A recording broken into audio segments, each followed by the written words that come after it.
In this video, you will learn how to use the guided access feature on the iPad. Guided access is a feature that locks the iPad to a single app. This means the user will not be able to access other parts of the iPad while the feature is enabled. Possible uses of the feature includes allowing veterans to use employee HealthPads to try out VA mobile health apps.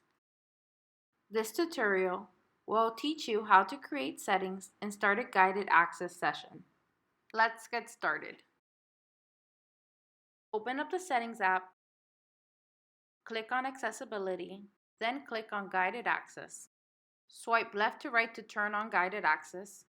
Select Passcode Settings, then press Set Guided Access Passcode. Enter a passcode that's easy for you to remember. Once you're done, return back to the Guided Access page. Now go to Time Limits. Select Sound. You can pick any of the tones available.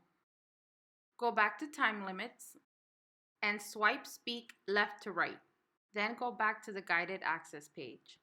Turn on Accessibility shortcut by swiping left to right. Now click on Display Auto Lock. Change the default to Never and go back to the Guided Access page. Return to the Accessibility page and click on Accessibility shortcut. On this page, make sure the Guided Access has a blue check mark. With these settings, you are ready to start a guided access session. To start, open an app.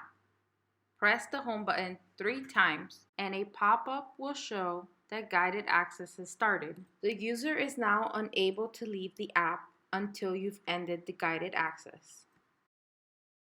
To end your session, click on your home button 3 times, then enter your passcode.